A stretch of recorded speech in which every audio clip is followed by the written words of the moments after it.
You're listening to Criticaleye's Asia Leadership Podcast. Criticaleye is a global membership community with over 2 decades of experience supporting senior executives in their roles. We work with board-level executives, giving them opportunities to build their knowledge, skills, and access independent reference points outside of their immediate networks. Whether you're stepping up into a more senior role or aspiring to do so, looking to hone high-level stakeholder relationships, drive operational performance, build your own personal resilience as a leader, or have longer-term career goals such as moving into a plural career, Criticaleye's approach supports a range of leadership challenges and ambitions.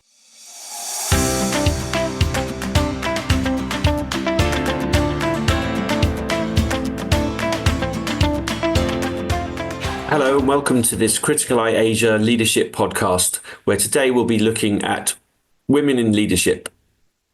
This podcast will be featured in Criticaleye Asia's podcast series. Our aim is to offer valuable perspectives and actionable strategies for leaders navigating the complexities of their leadership journey. Through engaging discussions and expert interviews, we will provide practical advice and insights to help leaders thrive in this dynamic region. Today's episode, we're looking at the world of women in leadership and stepping up as a leader in Asia in particular. Discussion, I'm delighted to have as my guest Valerie Chew from Sandoz, who has been a member of Criticaleye for a few years. Valerie, welcome, and delighted to have you here to discuss this topic, women in leadership, stepping up as a leader in Asia. And I'd like to sort of introduce Valerie first of all, and if you could give us a bit of background on yourself, Valerie, that would be fantastic. Yeah, thank you, Michael. So I've always spent my career in the pharma industry, right from the start. I've never left, and I've always loved the industry. I've loved the science behind it. I've loved the patient access and providing treatment solutions for patients. So I've always loved that. So never felt the urge to go into another industry.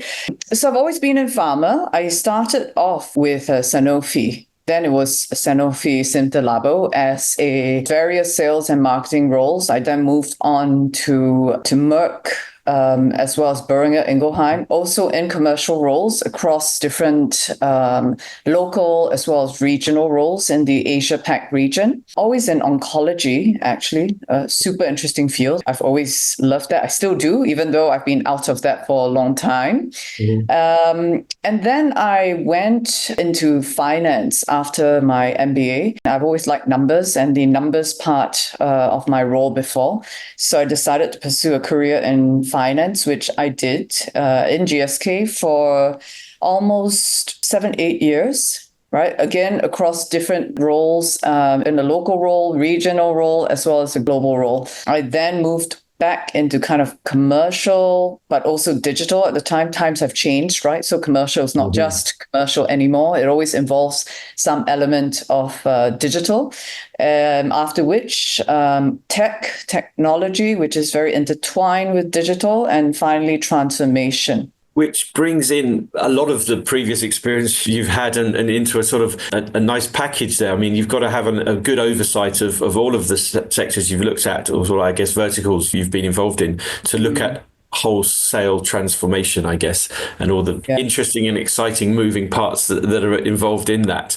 We're not going to look at transformation today specifically, but I'm interested, Valerie, in the various roles that you've been in and the companies. If you're able to sort of share your journey, which you've done, and then the challenges that you faced along the way, with a sort of obviously a particular emphasis on being a female leader in APAC. So, I've been very fortunate. I think throughout my career, I've had a lot of exposure to different cultures. I've worked for MNCs, I've worked in regional roles, global roles. So been very exposed to all kinds of cultures, different functions, as you've mentioned, and companies as well. And I don't think I specifically recall challenges, especially due to any gender or race, which is a topic that's commonly conversed about. And I do recall, though, in my earlier days, and that was quite some time ago. Times have changed a lot since then. But in my earlier days, senior leadership was always very male dominated, right? And that was very clear. But that changed and evolved quite a bit in the more recent decade. Right. And I think because I've been fortunate, I've been in companies, organizations that are quite committed to diversity. There was a big change in that. And you see that the leadership, you have much more females, multiple nationalities and so forth at that level. I mean, now thinking about it, it's been quite an evolution. I do think that, there are quite a few factors that affect that. And I know, everyone has different experiences, right? I've been quite fortunate, but, the company culture plays a huge part. Their commitment to diversity. I think the industry as well plays a big part. There's some industries that are very much more male dominated, and I think still are today, right? And things even like your leader, right? Whoever, or your line manager, your leaders, and how they see this. That makes a huge difference in your experience when it comes to any, so-called gender biases and so forth. Would you say that being part of some sort of multinational companies where there has been, the global remit in your role as well as your colleagues and I guess to a larger degree sort of ex-co and boards, that has sort of then filtered down and it's been more just par for the course? It's just, we have senior female leaders in the business that you're involved in, and you sort of have a role model, or you have career paths that you could follow. Has that helped define? Oh, yeah, absolutely. It's inspiring, and everyone needs some inspiration from time to time, not every day necessarily, but it is important. And when you have female leaders that you are inspired by and look up to, right, that gives you a lot of motivation as well. And you feel like this is something that you could do in the future, right? There is a place for you in senior leadership. It doesn't mean that you have fewer opportunities otherwise. So it's definitely, and I recall this, especially in my GSK days, right? There was a particular female leader that was hugely just inspirational. Every time I spoke to her, I just felt like, wow, I have just so much energy to go on. I mean, that for me has been huge. And I think it's not just a female leader, when, I've also had line managers who are male, right? Who are completely, and very clearly, it doesn't matter whether you're male or female, there's zero bias there. And that in itself is also inspiring. Yeah. And that comes again from the culture of the company, where you think that it's this is what we believe in and these are our values and we're all going to live them. I do think that there are companies that say that and don't really live it. I do think that, but fortunately for me, the companies, they live that, they say that, and they mean it, right? And there is a conscious effort to look at that. Being working your way through up to the leadership roles yourself, have you been consciously aware of your own impact on other, female members of either your teams or the wider company? And has your sense of visibility increased at all? Have you felt you're in the public eye, you need to set standards and examples? I'm assuming you would do that anyway, but have you become any more aware of that if you've got sort of higher up in the work? Yeah, it's a good question. But there have been instances where I know that there are certain individuals who are female, who have told me very clearly that, I have made a huge difference in what they do and how they've chose to progress their careers, right? So I think there definitely is impact. As to how much impact, I can't say, but there have definitely been quite a few instances, over the years, every now and then, where people just tell me that they're glad I'm here, right? And they're glad I understand it as a female, as a woman. Yeah. And as a woman in STEM, as it were, just your visibility on things like LinkedIn and maybe panels you might sit on, or just having that visibility You probably wouldn't necessarily know the impact that has, but it will definitely have one. So I think sometimes it's sort of worth reflecting on that. And you may feel, oh, I've just got here just through what I've done, but it actually does send some really positive messages out to other aspiring, I guess, females in certain industries and sectors as well. So that's something not to be dismissed, I think. Can I look at the region, Valerie, and sort of, do you think cultural attitudes in Asia towards female leadership have changed or evolved over the years? And do you think there are any changes that are still necessary? Oh yeah. I mean, absolutely. I think it has changed. And if you look at 10 years ago versus now, I think there's definitely a positive trend. As to whether it is adequate or not, that's a different question, but there definitely is a positive trend. Asia is very diverse, as you know, with some countries still having quite patriarchal kind of approach and values in the society. So, but even in those countries, you do still see progress. I do think there's still a huge gap in many parts of the world. And if you look at middle management to senior management, probably, you do see quite a big gap in some countries between the male-female ratio. But that has certainly improved a lot over the years. Do you feel that the sort of current legislation in certain countries around board roles and diversity on boards, it's a necessary stick to sort of then encourage change to happen? I feel that there's been a lot of talk around it, but unless things are actually changed, maybe from a legislative point of view or governance point of view, it's not going to happen as quickly as it should do and would like it to.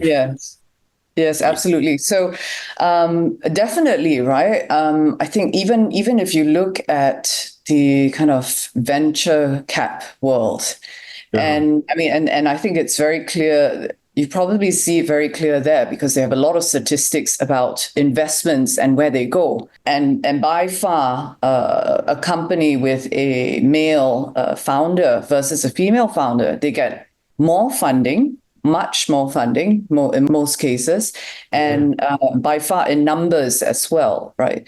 So you do see this, and and I don't want to get into like the whole psychology of it, but people do tend to hire people sometimes like themselves, but also sometimes based on people that they've hired before, right? So there's that historical precedence, and that there's a natural tendency for us human beings, to just hire people that that have been so-called successful, right? So there will always be this natural tendency to hire the same types of people.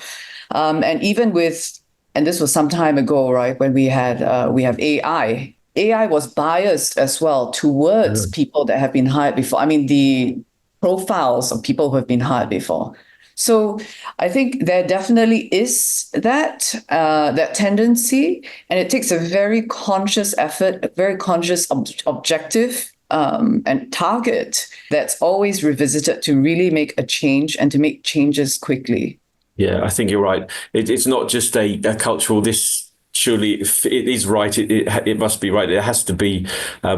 Pressure from whether it's investors, from institutional investors as well. But I think conversely, there seems to be some research, and I'm quoting out of context a bit here, of female-founded companies doing better in the long run, and yet being funded less frequently. Or as you said, I think there was something not that long ago around female health tech founders, which just doesn't seem to make sense on paper. But there you go. Again, it's people's entrenched attitudes around things like that.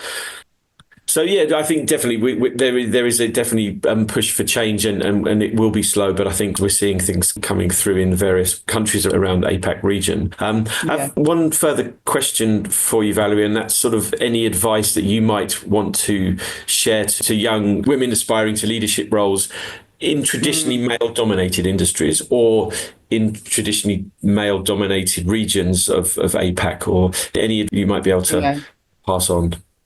Yeah, so I think it's really important to stay inspired. And again, everyone's different, but for me, it was, right? Always being inspired that gives you the motivation and determination to keep going, right? Yeah, just keep progressing in career, especially being inspired by female leaders, mentors, and colleagues. I think that's really important. I think the second point would be around authenticity and confidence, right? And maybe it doesn't work the same way in every industry, but I do think it's important to be yourself, as difficult as it may be, especially in a male-dominated environment. I think there's a natural tendency to be more like the men, right? If you're in that kind of environment. But I think it's important to stay authentic and confident about your unique value you bring as a female, right? You don't want to be one of the men. You have value in being a female, right? So I think it's important to remember that. And of course, and this applies to everyone really who wants to be in a leadership position, but always build your network and relationships.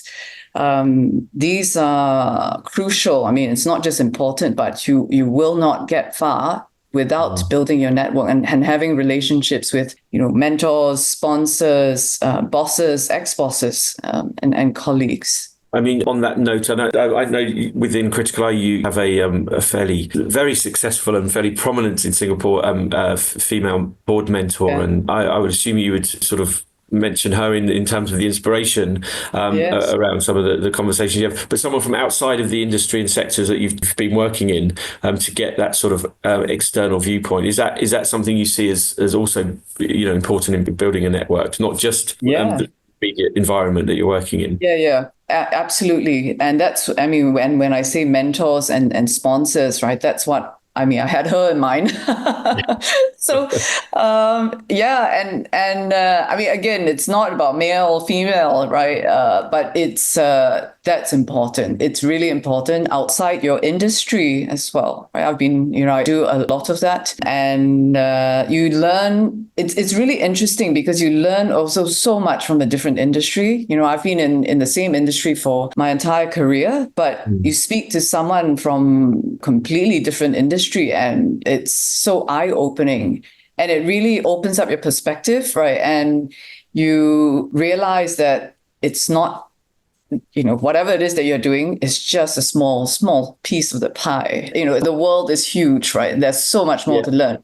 Super interesting. And getting input from different perspective, you might be looking at the same challenge or problem, but just coming at it from a completely different industry perspective sometimes can give you that really unique angle that you can then take back in. But I think what was quite interesting to me, that while there are, a lot of differences in terms of, whether you're in oil and gas or pharma, huge difference, right?